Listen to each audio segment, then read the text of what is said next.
Well, good morning, ladies and gentlemen.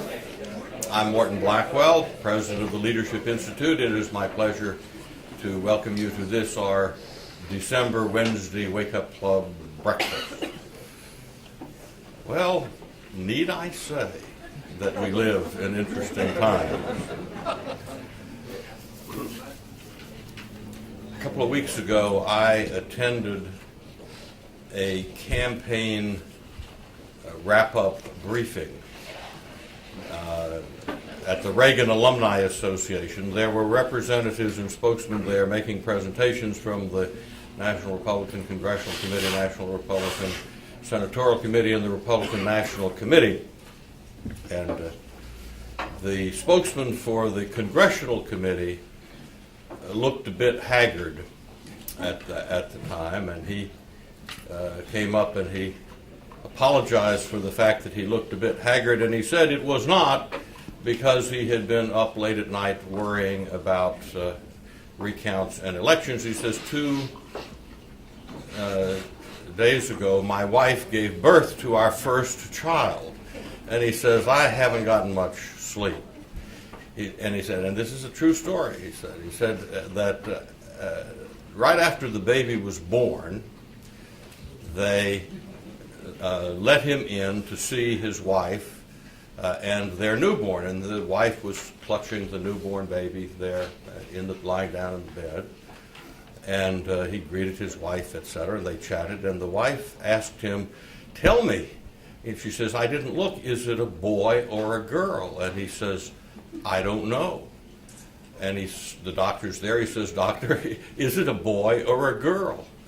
And the doctor says, "I don't know, I didn't look." And so he reaches down, picks up the baby's leg, and he says, "I don't see a hanging chad, it's a girl."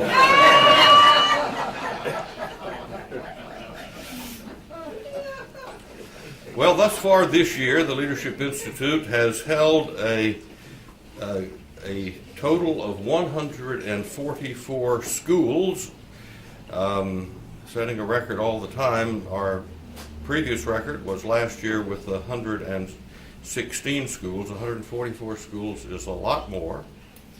And that brings our total students trained in the year 2000 to 3,334. Still this month we have 5 schools scheduled. They include the Effective Television Techniques, the level 2 of that, Advanced Public Speaking Workshop, Internet Leadership Workshop, Grassroots Activist School, and the Applied Public Relations School. And you have before you in your folders we handed out our up-to-date 2001 school schedule, which, as you can guess, will be augmented during the year.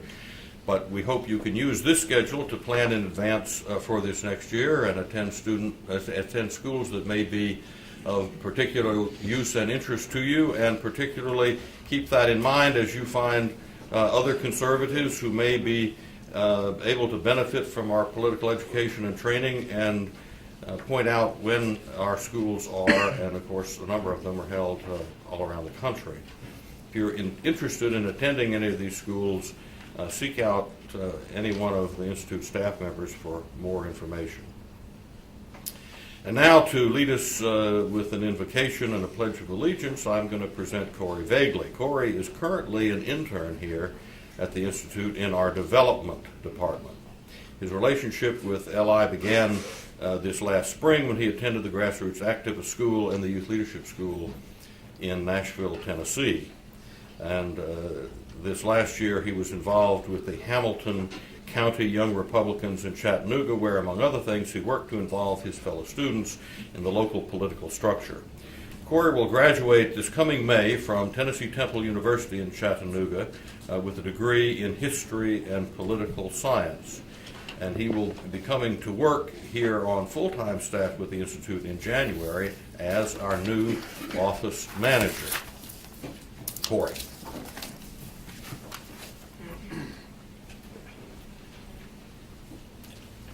Let us pray.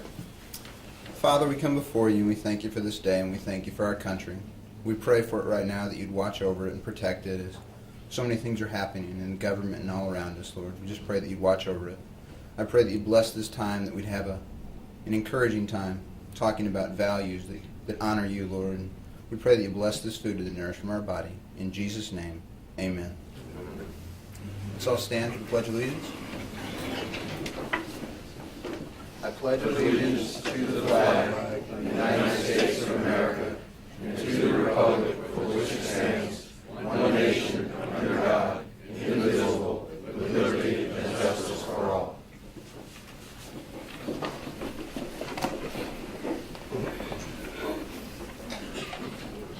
Thank you, Corey. And now it is my pleasure to introduce to you David Shepard. He will give us an update on our schools. He is the recruitment director here at the Leadership Institute, and he works to bring students to our training programs. He graduated from George Mason University with a bachelor's degree in government and politics. Dave began his career as an intern in the Virginia General Assembly for Delegate Dave Albo. He's a native of Virginia, and Dave has a very keen interest in Virginia and in national politics and in the Redskins.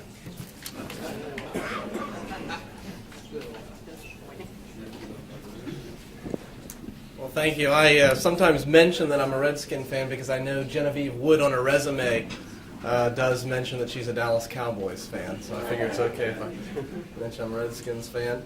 I just want to take a minute just to mention a couple of our schools coming up. In your packets, you'll have schedules for 2001, but this year isn't over yet, and December will be rather busy for us. I wanted to mention that tomorrow, starting tomorrow, we have an advanced direct mail school.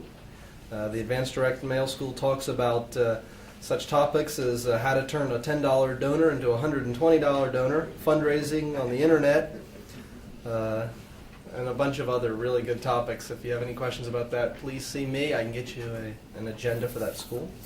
Also, Saturday, we have an Internet Leadership Workshop where we talk about how to use the Internet in politics, not only to raise money, but to get your message out and to find out what the other side's up to. Also this weekend, we have a grassroots activist school, Saturday and Sunday, from 8 in the morning to 5 in the evening.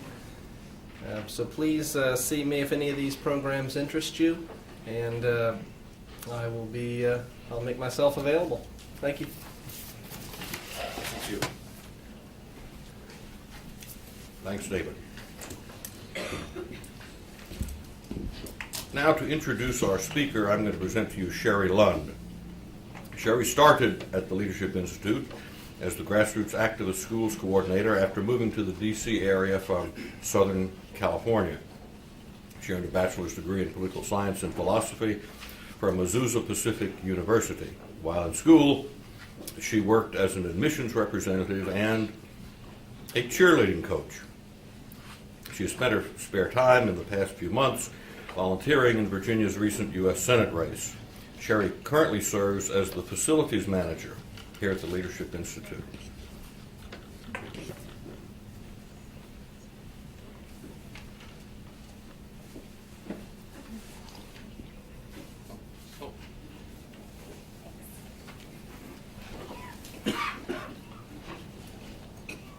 Ron Robinson is the president of Young America's Foundation, the nation's largest campus outreach program. He serves as director of the Citizens United Foundation, the American Conservative Union, and the National Conservative Campaign Fund. He's also a former trustee of the Philadelphia Society and vice president of the Free Speech Defense and Education Fund. He's a contributor to the Conservative Guide to Campus Activism. Mr. Robinson has worked on the campaigns of Jack Kemp, James Buckley, Ronald Reagan, and Oliver North, and has appeared on numerous television programs including Firing Line, Capitol Watch, ABC's Person of the Week, and The Tom Snyder Show. He was recently featured in Insight magazine. From 1977 through 1979, Mr. Robinson served as executive director of Young Americans for Freedom. He served as president of the United States Youth Council from 83 to 84, and served as an advisor to the U.S. Department of Education during the Ronald Reagan administration. He received a BA in political science from Canisius College and a JD from Catholic University of America. He is married to Michelle Easton and has 3 sons. Please welcome Mr. Ron Robinson.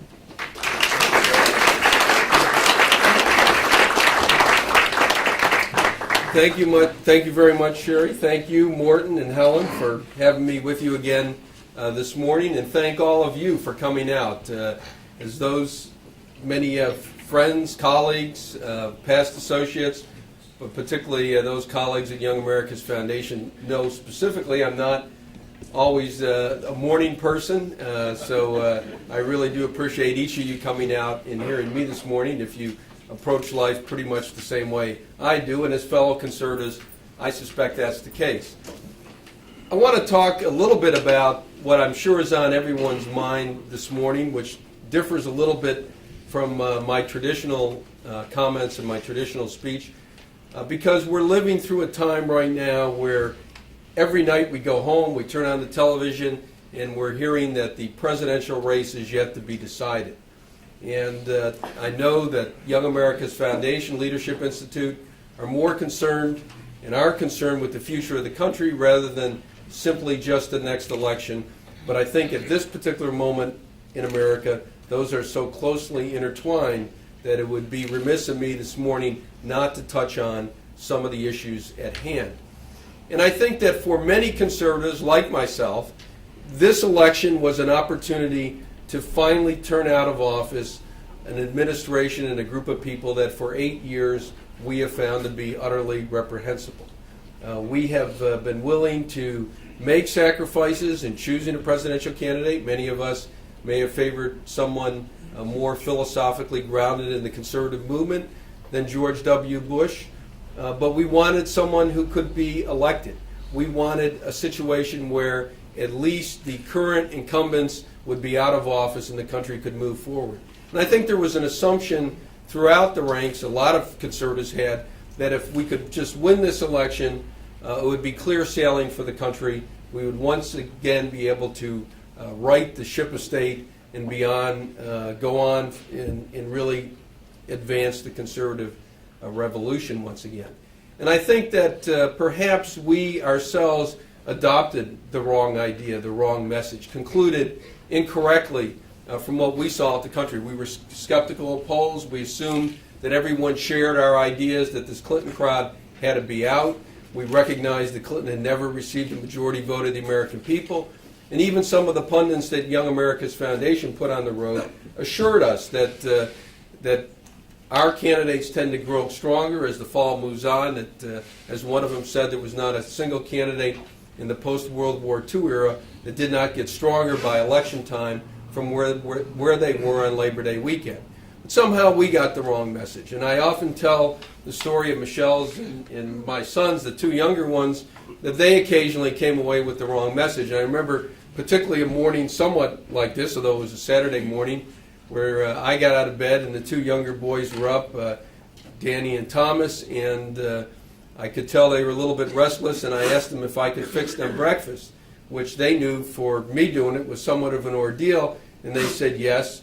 And I went over to the sideboard and opened up and saw that the choices really were just some cereals. And I said, well, it'll have to be some cereals. And Danny, the older of the two, looked at him, and he didn't particularly like the selection, and he said, I'll take some damn cornflakes. And I tapped him lightly. I said, that's inappropriate. And he got upset, and he left the room. And I turned to his younger brother, Tommy, and I said, Tommy, what can I get for you? And he says, you bet your ass it's not going to be cornflakes. Thomas got the wrong message. And I think it's important that we don't get the wrong message of what's going on in this country today. Because I look at the particular landscape that I see, and I see America deeply divided. Not an America on the eve of embracing conservative ideas necessarily, not an America that is simply waiting for the right conservative spokesman to step forward and sweep the table of the opposition on the left. I see this country today split basically down the middle, at least in terms of those people who are active in political life. And if you take a look at the recent elections, regardless of the presidential race, you will see what I'm talking about. The United States Senate is split 50-50, with just a few thousand votes away from one party or the other having the majority. The House of Representatives is the closest divided it has been in my lifetime. in perhaps one of the closest divisions we've had in American history. I don't need to mention the 537 votes purportedly that separates the two presidential candidates.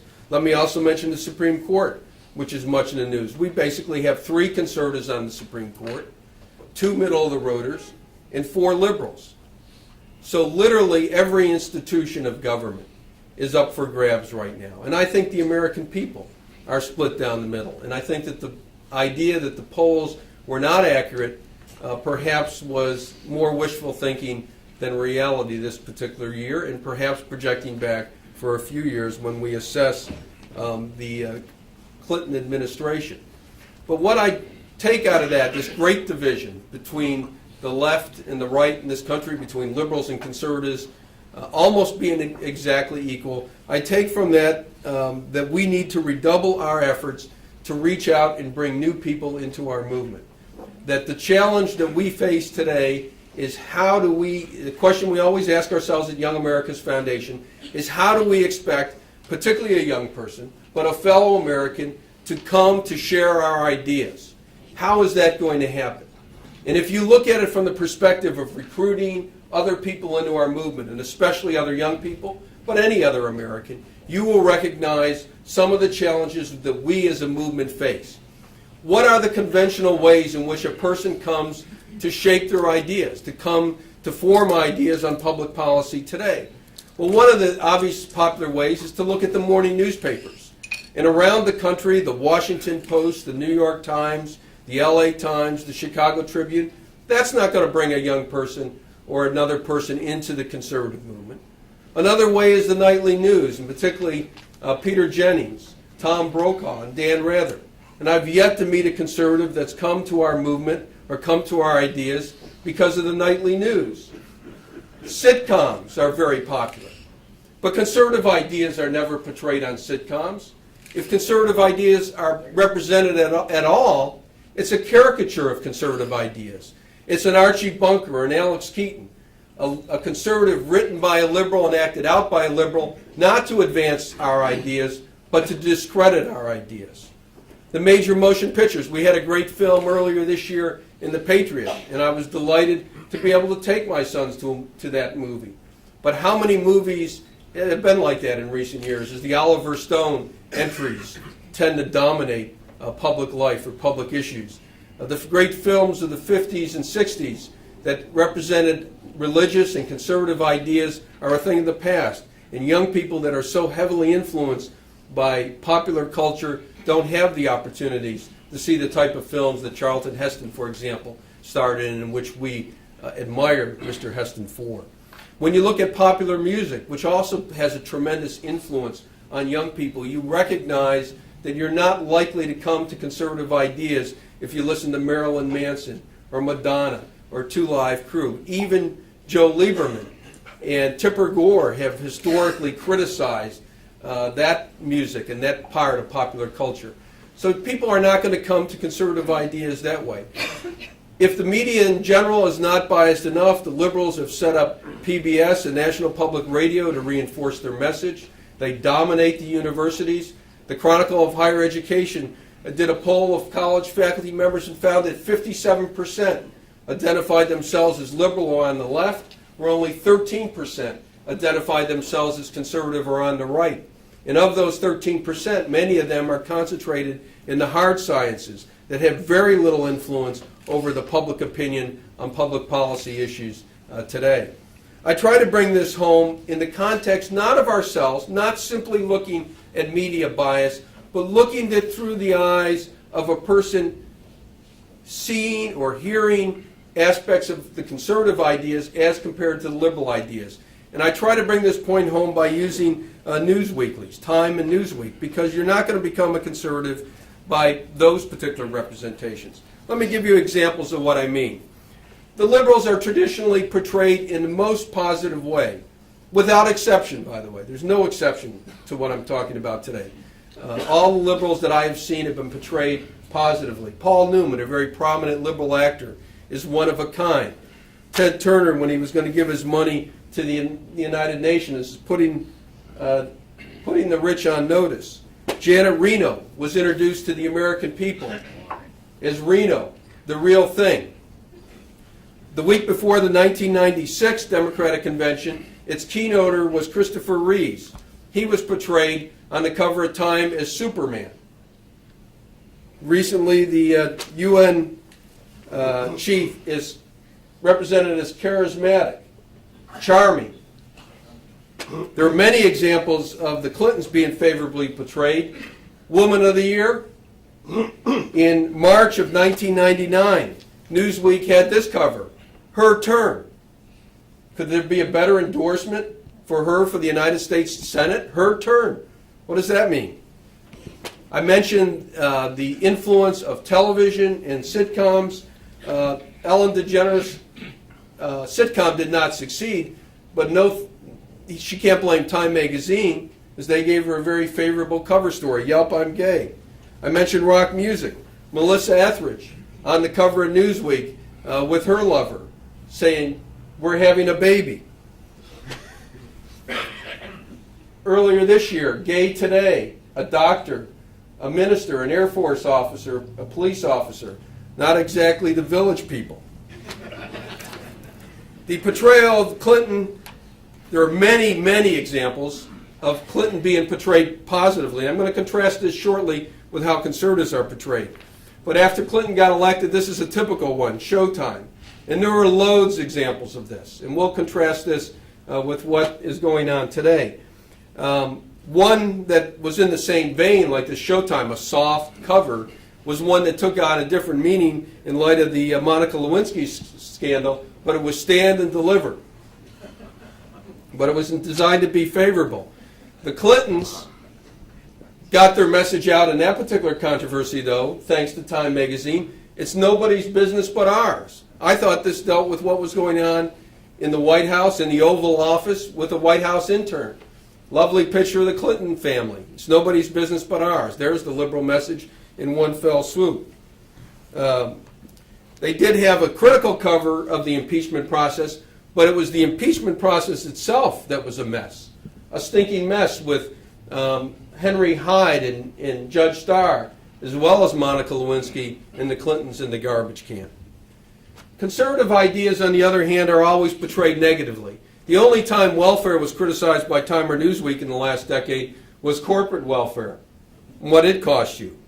When Ward Connolly led his campaign to end racial preferences across the country, Time magazine wrote about it with a cover story, Back to Segregation.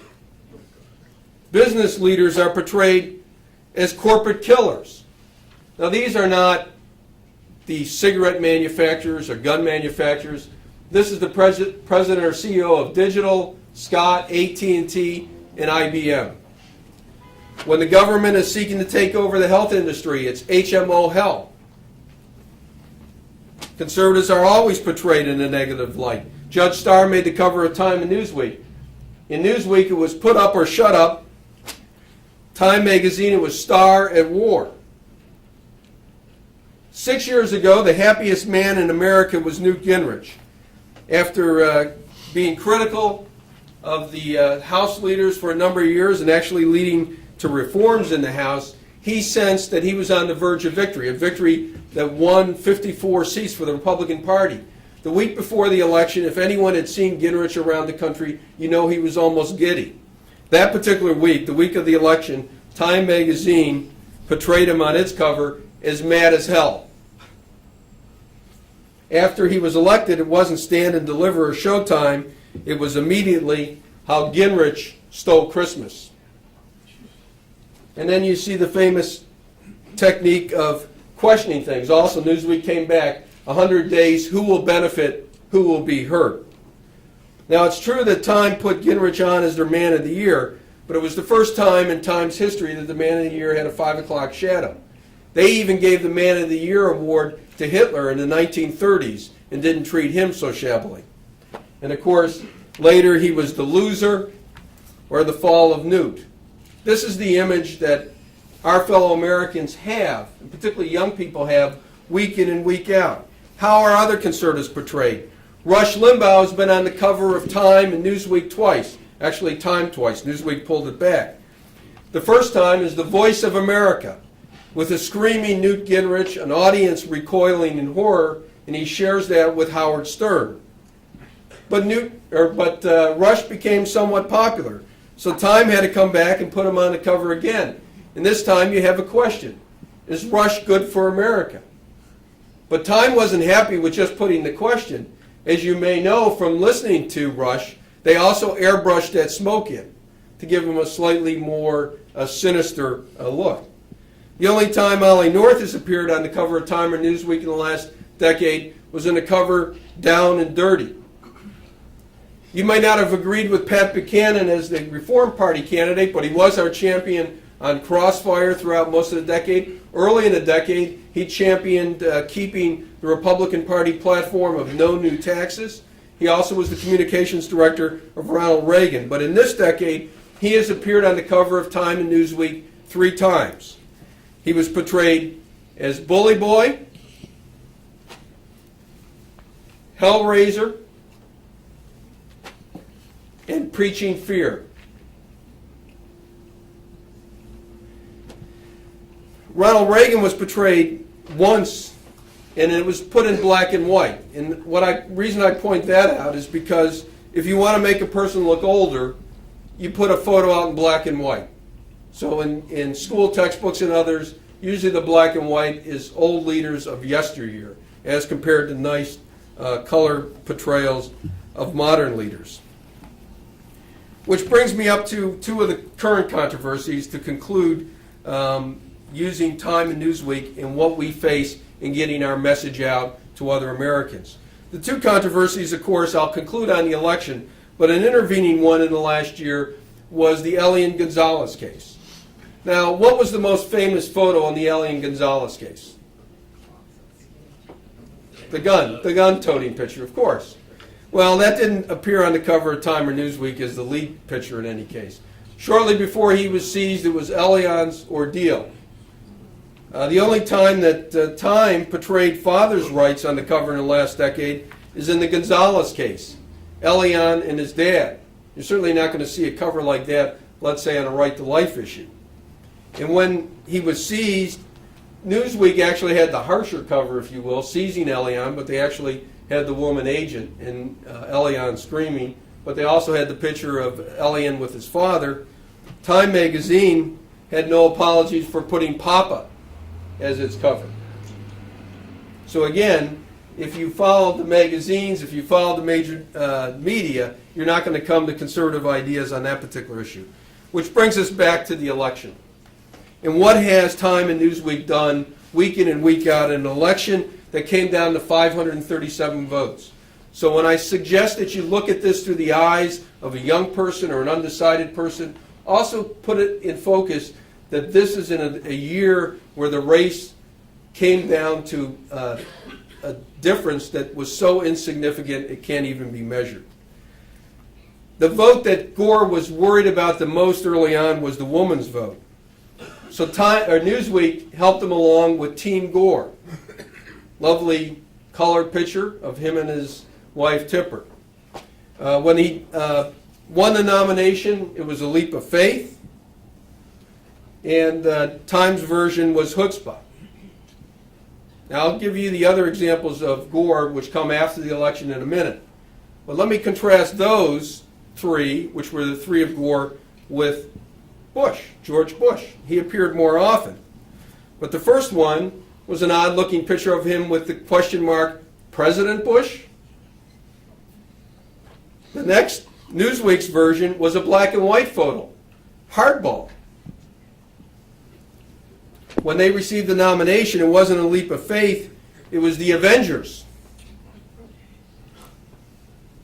Time's version was inside the Bush dynasty, with a black and white photo of President Bush and the 2 Governor Bushes. Inside the Bush dynasty.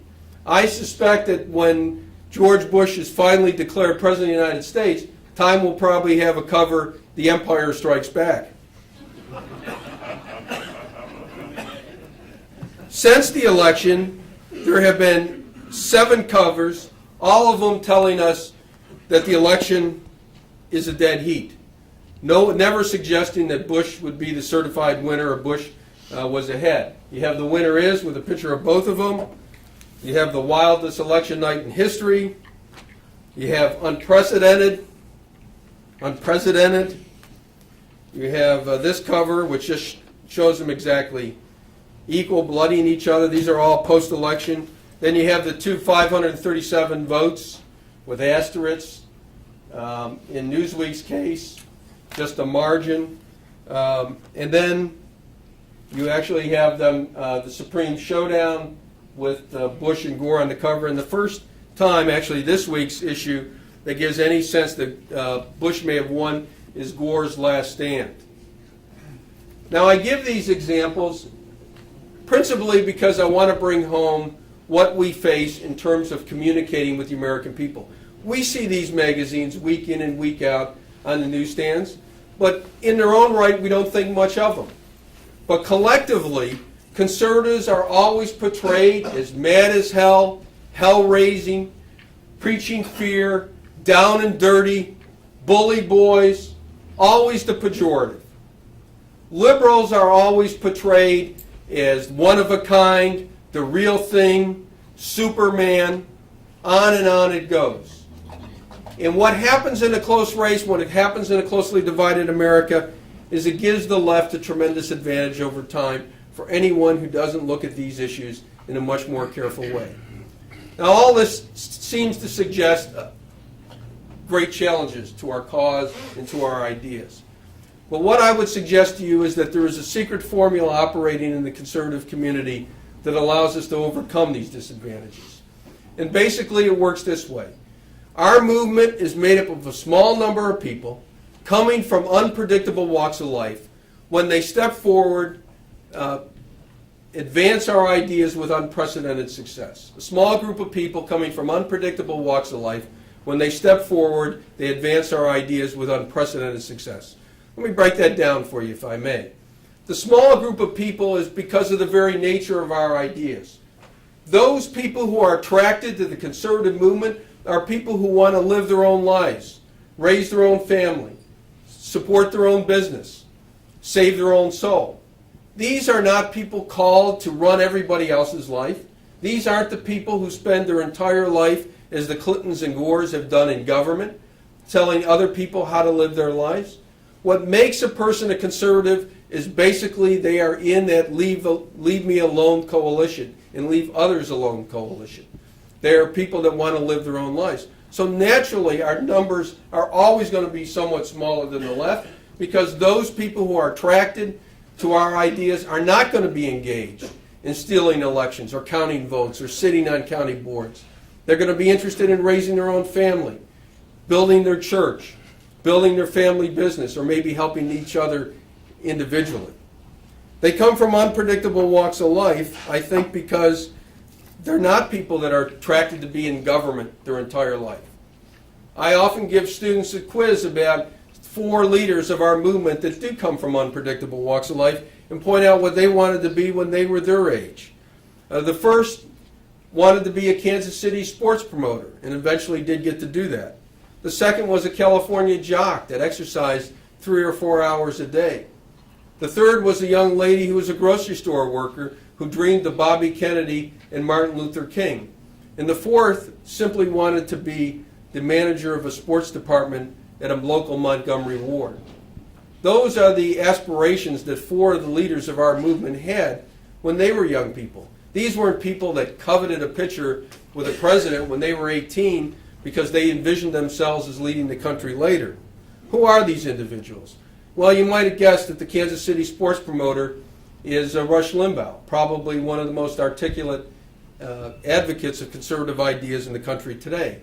That California jock who exercised 3 or 4 hours a day as a high school student and college student is Jack Kemp, who gave us the Kemp-Roth bill, which eventually became President Reagan's tax cut, which gave us an unprecedented period of peacetime prosperity.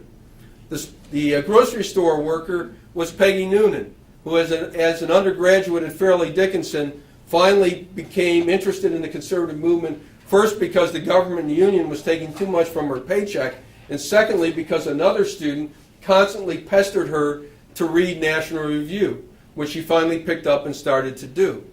And she wrote some of her best speeches for that individual who wanted to manage the local sports department of Montgomery Ward. That indeed was President Ronald Reagan.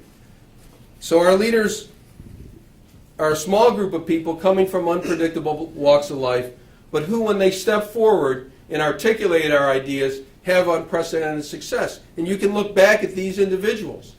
When they went out and advanced the cause of conservatism, people rallied around them. They agreed with their message. They found them to be credible spokesmen and spokeswomen for those ideas. Jack Kemp, I remember in his days as the football coach or football quarterback of the Buffalo Bills.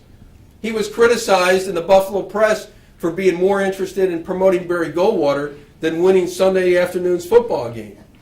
But it was that kind of enthusiasm that carried him. The same thing with Rush Limbaugh. Milton Friedman makes a pencil sound interesting. It was the enthusiasm of these people coming from unpredictable walks of life that once they articulated those ideas, the American people rallied around them.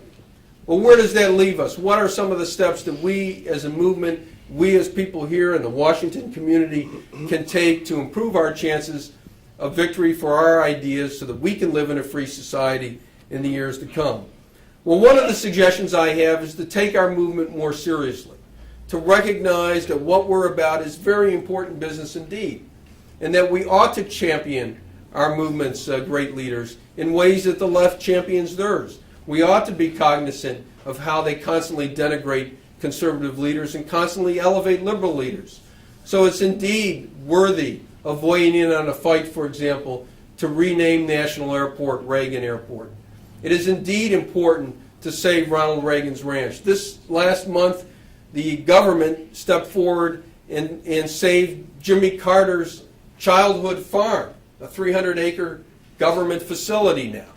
But they didn't see it important to save the Western White House of Ronald Reagan, the President of the United States, for 8 years. Our movement should consider that to be important. I think the effort Lee Edwards is undertaking to create a memorial of the victims of communism on the Mall is an important step to remind the American people of those who gave their lives so others could live in freedom, and those who stood on the sidelines when that battle for freedom was being waged and in fact was at great risk. I think we need to reinforce our fellow conservative leaders. Too seldom do I hear one conservative leader being effusive in their praise for another. And yet if you study the left's advancement, they constantly elevate each other as experts in their respective fields simply upon the testimony of each other. We have to concentrate our resources to true conservatives. In an election year like this one, I think it was important that those who really represent our ideas were helped to the maximum extent rather than trying to win everything on the board. We need to advance those particular leaders who have an opportunity at a key moment to step forward. Friday night we were at a dinner honoring Jesse Helms. If the people didn't step forward in 1972 to really channel their efforts and their focus to elect Jesse Helms in 1972, we wouldn't have had 28 years of great leadership on Capitol Hill. We need to leverage our support effectively in the years ahead. Frankly, from my perspective, this is one of the great insights of Morton Blackwell and Leadership Institute, and also one of the reasons why I work at Young America's Foundation throughout my career. And that is because there's an opportunity, particularly in reaching young people, to leverage what we're doing for years to come. Young people have, particularly college, high school and college students, can have 50, 60 years of activism ahead of them. So that if we capture each additional one we capture now, to know our ideas, to be involved in our movement, can have decades of influence in years to come. Secondly, these are young people who have time on their hands right now. I often tell college students, you're not going to have more time on your hands to be engaged in these activities when you go out in the workforce. This is the best time in your life. And it is also the best time in their lives to have ideas to shape them. They are putting time away, 4 years, often away from home for the first time in their lives, to hear and consider new ideas. So it's extremely important that institutions such as Leadership Institute and the other groups working to reach youth audiences get maximum support. It's a much more valuable use of support than simply pouring money into another campaign. It leverages our support immediately and for decades to come. Third, we must not concede any critical positions, any critical battles. We must hang in there as long as we possibly can on every single one of them. Let me give an example that really strikes home to me. I was in this town when the battle was fought 25 years ago, 26 years ago, following the Watergate crisis, if you will, over campaign reform. And in fact, the left put it forward and succeeded in putting in place an elaborate set of new rules affecting campaigns in the United States. Fortunately, a number of conservative movement groups came forward and challenged those laws, which led to the Buckley v. Vallejo decision that struck down many of the liberal initiatives on that front. But many others remained in place. And the consequences of those leftist restrictions on American freedom to participate in our elections rings right down to this day into this election. There has been a decline in youth activity in campaigns since that particular time. Why? Because the so-called reforms that the left put in place preclude young people from doing what we did in our early days, is setting up a literature table for Jim Buckley or Jack Kemp, or going out and simply freely supporting Barry Goldwater, as Young Americans for Freedom did across the board in 1964. Today, those would be illegal contributions unless they were coordinated with a campaign, and no campaign is going to fritter away its money on a lot of youth activities that they don't control. So inevitably, fewer younger people were involved. And a system that was put in place purportedly to get more involvement has led in the 25 years to less involvement in public life and in political life in the United States. But we don't have to look any further than our own movement to see the most important speech that was ever given by a conservative leader today would be illegal. When Ronald Reagan gave his famous speech, A Time for Choosing, which he said changed his life, and indeed changed the life of millions of people around the world, he only was able to do that because Henry Salvatore put forward $100,000 so Ronald Reagan could give that speech on behalf of Barry Goldwater. The Republican Party didn't want to do it at the time. But Henry Salvatore thought it was important and put up the money to do that. Henry Salvatore didn't want anything from Ronald Reagan. Reagan, of course, wasn't running in. He was supporting Barry Goldwater. He didn't want anything from Barry Goldwater. He heard Reagan's speeches and he liked them and he wanted them on national television. He didn't seek anything from him when he was governor. He didn't seek anything from him when he was president. But today, that independent expenditure in coordination with the Goldwater campaign, if you will, would be illegal.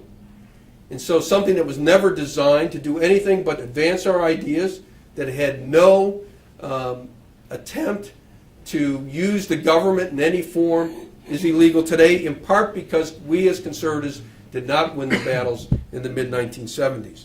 The battles for the Supreme Court. I look at this race for the presidency and I look at the races for the Senate, and I was told time and time again in the presidential race we had to get Bush elected in order to have a Supreme Court. But we had a United States Senate that could have stopped the nomination of Ginsburg and Breyer, but didn't do so. Isn't that exactly what the left did when Judge Bork was nominated by Ronald Reagan?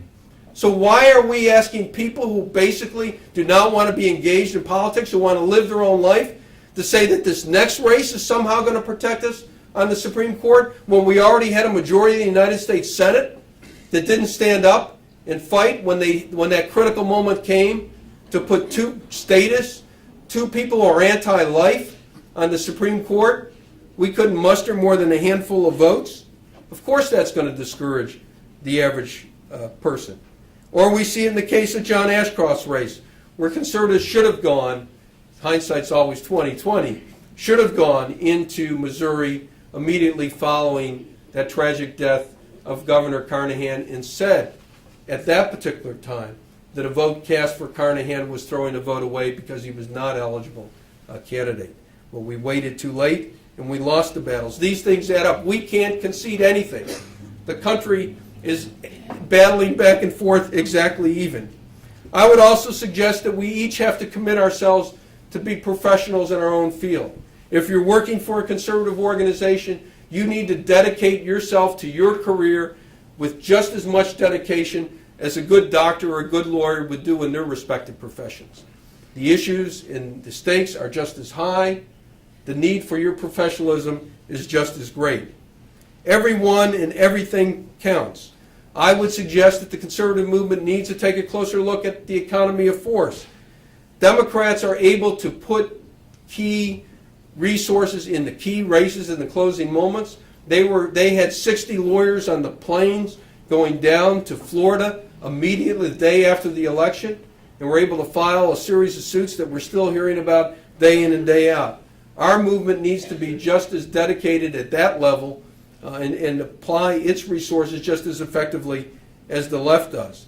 There are issues that we should have done better at the time, like fighting the issue of the Panama Canal. That was an issue that was very much at stake in the late 1970s.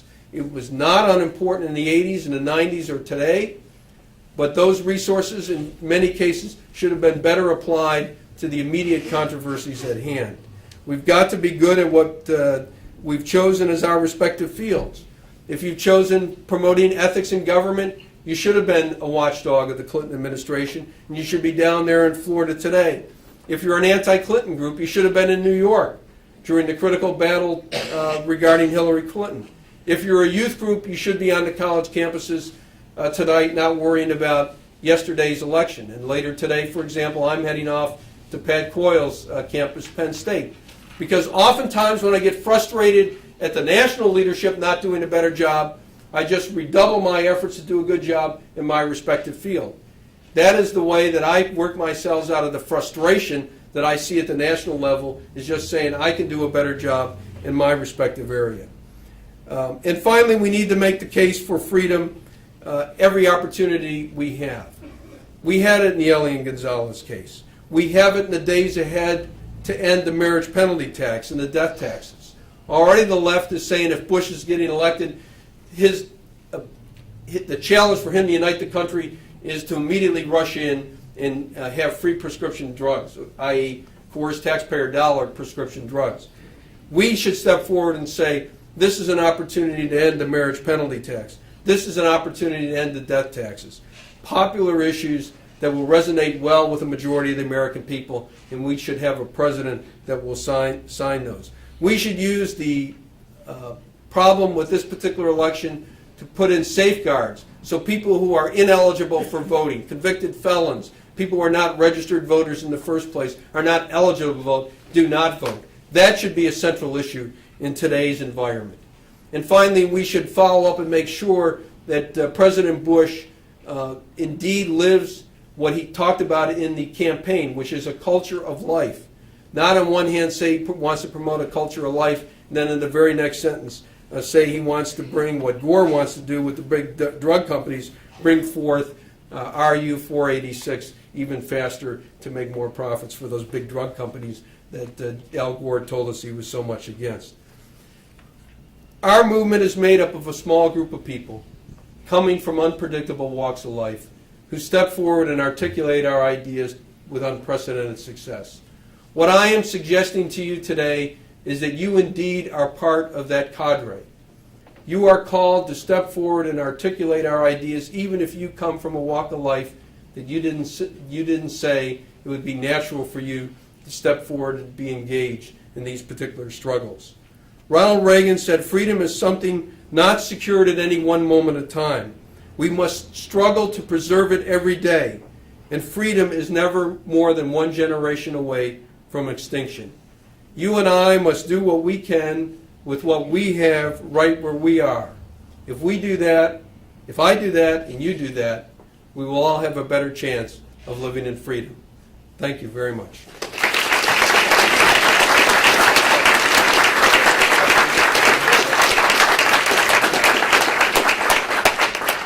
Ron's available for questions. I have been an educator of 45 years. I have a two-part question. The administration is advocating 100,000 board teachers. We've all seen it. Never once has the statement said 100,000 qualified teachers. The youth are our leaders of tomorrow. With a culturally or politically correct faculty on college campuses now. How are the conservatives going to break through that when faculty who are conservative are fired or lives made so untenable that they leave? Well, those are. Second part of the question is, do I see the handprint and the fingerprints and footprints of Clinton on pushing Gore to the extent that he is taking this situation so that he is in the White House if and when the time comes for a pardon that he is eligible for it? I appreciate your question, appreciate your years of service and education. The 100,000 more teachers, is like the 100,000 more cops or the Hope Scholarships or so many of these or the middle class tax cut that the Clinton crowd was going to give us. We hear so many of these promises in election campaigns that never pan out. Of course they should be qualified teachers. Any teacher should be qualified. I know in our own house, my wife, Michelle Easton, who served as president of Virginia's Board of Education, also worked a number of years in the Reagan and Bush administration on education, is much more knowledgeable on this topic than I am. But I can tell you that what I see out there is a struggle over education in many ways, one of which is the effort of government to totally preempt the field. We had this administration bringing suit against Microsoft in a field that is highly competitive, easy entry, and at the same time you have this administration trying to reinforce the government monopoly, which controls 90% of people going through government schools in education. And personally, I have always favored that other 10%, tried to do everything I can to bolster that. I am not for more tax dollars going into the government schools. I want parents to have the ability to make the choice how their educational dollars would be spent themselves. And so I would favor anything, as Michelle would say, to break up the monopoly or weaken the monopoly. I would favor anything that empowers parents and families to make those choices. And I would do anything in my ability to strengthen religious schools and conservative-based schools rather than simply more government schools. When I look at my own children and when they went to government schools, I don't want more money for the type of teachers that they have. I finally got fed up in my middle son when he came home on Thanksgiving week and his assignment for that week was to write how it felt to be the turkey. That is I'm not for pouring more money into that kind of education. That local school, Buzz Aldrin School in Reston, is more lavishly financed than any conservative facility in the country. And this is just a local elementary school. The Robb family's over there constantly. I don't know what's going on in that school half the time, but I'm not for pouring more money into it, I can assure you. As far as the faculties on the college campuses, my own approach on that is that to reach the students today,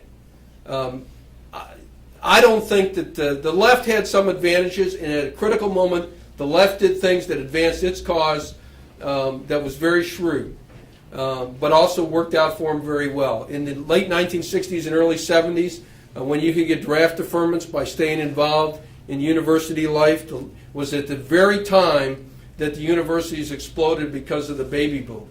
And so the left was in a critical position to seize the faculty at that particular time. They had an anti-capitalist mentality. They didn't want to go out and start a business and compete. A university position seemed very attractive to them, as government positions always do. And so they seized the faculties. And in the intervening 20, 30 years, they have had a stranglehold on the college faculties. And they still have that today. Young America's Foundation doesn't emphasize reforming the faculties. We'd like to see it happen. We would do whatever we can to make that happen. But I would be lying to you if I told you that I would ever advise my children, for example, to become a faculty member at a college and university to try to advance conservative ideas. It's a life of utter frustration. The very talented people that I know, the Wayne Thorburns, the Bert Folsoms, are driven out. The Newt Gingriches, the Dick Armies, they were driven out as faculty members. Their talents can go much further and can advance our cause in many ways outside of the petty hallways of academia. But we do have a tremendous opportunity to reach the students. Every 4 years, there's 13 or 14 million different students going through those halls. And they have to hear speakers in the programs that Young America's Foundation and Leadership Institute puts on. They have to be able to be invited and attend conservative conferences. They have to be awakened to the idea that there's more than what their faculty members present to them. And if we do that, as we have been doing it with increasing effectiveness in recent years, I think that we will eventually break that stranglehold. Also, the internet ought to be used. There's no reason today that you cannot, you simply have to rely on a local professor teaching you economics. You can get materials that are taught by Milton Friedman's, his Free to Choose program. John Stossel's got a great program that we're promoting right now on economics that's going to teach it a lot better than just a simple faculty member at, let's say, Canisius College. So I look for solutions outside of existing traditional structures that the left has a stranglehold on. As far as the pardon for, I'm sure that Clinton would love to have someone follow him that could grant him a pardon when he needs it. So I suspect that there are other reasons why he would be vigorously supporting Vice President Gore, but I don't view that as far-fetched. I think that's very likely. Yes, sir. Could you clarify the figure you just gave? 13 million young people going through these kinds of programs? Right. Well, 13 million young people go through the college campuses every 4 years. There's about 14 million students on the college campuses in 4-year college programs right now. So there is a successive waves going through undergraduate institutions. And the challenge, the conservative movement has the ability to reach a lot of those students today. Not every one of them, but a lot of them. If we put those same resources trying to chip away at the faculty here or there, we would be missing those 14 million in the next 4 years. We might get a few more faculty positions and it might influence a few more students, but probably not that likely. Because the pattern I've seen, even with those that, very admirably give their lives to advance scholarship in academia, legitimate scholarship, they are still pounded day in and day out by those that have a leftist agenda. And they are not given the key classes, they're not given key positions, they're not given tenure. And so it's much better to put our resources, in my opinion, right now, in reaching the students directly. And there's a big pool of them out there. Yes, sir. I think part of our problem is we've fallen into the semantic trap of referring to the other side as liberal. 75, 100 years ago, liberal was an okay, positive term. Might have been called compassionate conservatism. I think we ought to come up with a more accurate term for the other side. Totalitarian socialism or something like that. Well, they are socialist. A lot is invested in these terms. We've seen it this year in compassionate conservative. Frankly, I'm not eager to find a compassionate conservative as much as I am eager to find a passionate conservative. Someone who really advocates our point of view effectively, when who's in a national debate and makes cutting taxes a central part of his point of view, and can't point out that Al Gore said exactly the same thing about Ronald Reagan's tax cut that he was saying about George Bush's tax cut. But what turned out is all Americans benefited by Ronald Reagan's tax cut. That administration benefited by Ronald Reagan's tax cut. But it took just a simple thing like that for Bush to say that. So you need people more important than the term they use. You need people who can articulate our ideas. Friedrich Hayek and others didn't adopt the conservative label. They preferred liberal label, but a lot has been invested in defining these labels. And frankly, the American people in the polls say they like the conservative label. So what they've identified partly through our organizations as conservative, they understand at least well enough to know that it means roughly what 19th century liberalism meant. And we've won that battle because the left don't call themselves liberals anymore. They try to call themselves progressives. They run from that label. Yes, ma'am. I'm so excited hearing this gentleman just share about the semantics, but I think when you speak about a word like conservatism or liberalism, you're talking about, I think, on a continuous sliding scale based on a truth that you're looking at, but you're moving as the population moves its emotions. Wouldn't it be more prudent to not speak about capitalism because we're a free enterprise? We're not capitalism. And I think I heard you speak the word capitalism. We are not a democracy. We are a republic, a constitutional republic. Why don't we get back to being concerned about sovereignty and pro-America rather than conservatism? There's conservative Judaism, there's conservative Catholics, there's conservative Christians. Where's truth? Well, I share a lot of what you're saying. Even the reason I looked somewhat diverted when you said that is we've had this debate on free enterprise versus capitalism. I agree exactly with your point of view on that. Free enterprise more clearly defines what we support. But these terms do take on a force of their own. I mean, Milton Friedman wrote Capitalism and Freedom, and everyone that understands his particular point of view and adopts it then is reluctant to run from that particular term.